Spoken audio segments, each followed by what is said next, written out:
Hello friends, আসসালামু আলাইকুম। My name is Neha. আপনারা কেমন আছেন? আশা করি আপনারা সবাই ভালো আছেন। আমিও ভালো আছি আপনাদের দোয়াতে। আজকে আমি আমার আরেকটা ভিডিও নিয়ে চলে এসেছি আপনাদের মাঝে। দেখতে পাচ্ছেন যে দুবাইতে বহুতল ভবনের পাশ দিয়ে আমি যাচ্ছি। কেন যাচ্ছি, কিসের জন্য যাচ্ছি, কোথায় যাচ্ছি, এটা অবশ্যই জানতে পারবেন ভিডিওটা পুরোপুরি দেখলে। এর মধ্যে দেখতে পাচ্ছেন যে বুর্জ খলিফার পাশে ক্রস করে যাচ্ছি।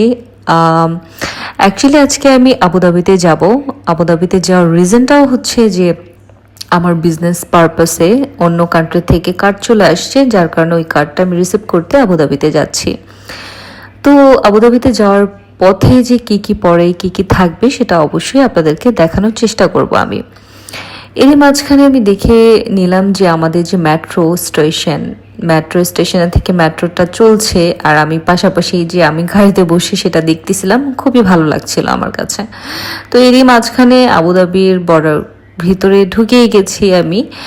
তো আবুধাবিতে ঢোকার শুরুতেই দেখবেন যে অনেক বিরান টাইপের হচ্ছে মরুভূমি, মানে অনেক খালি, অনেক ফাঁকা জায়গাটা এখানে আসলে রয়েছে, কারণ এখানে এখনো বেশি ওরকমভাবে ডেভেলপ হয়নি।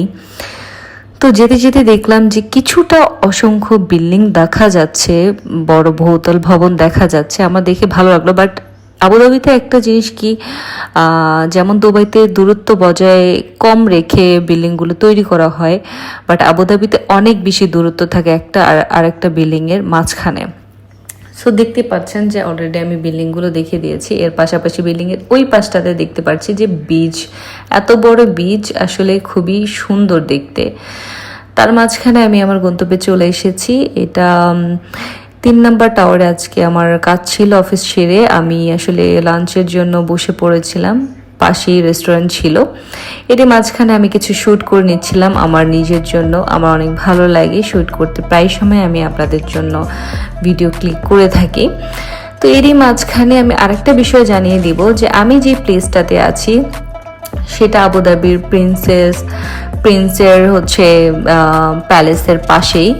এটা প্যালেস, প্রিন্স বা এগুলো না বলে আমরা সরাসরি বলতে পারি যে গভর্নমেন্টের যে প্যালেস থাকে, রাজপ্রাসাদ, সেটার সামনেই আছি। আর এত সুন্দর, আমার অনেক ভালো লেগেছে দেখে। আপনাদের কেমন লেগেছে অবশ্যই কমেন্টসে জানাবেন। তো এরই মাঝখানে আমি চলে যাব আমার বাসার উদ্দেশ্যে, যেহেতু আজকের কাজগুলো সফল হয়েছে ইনশাল্লাহ। আপনারা ভালো থাকবেন, সুস্থ থাকবেন। আল্লাহ হাফেজ।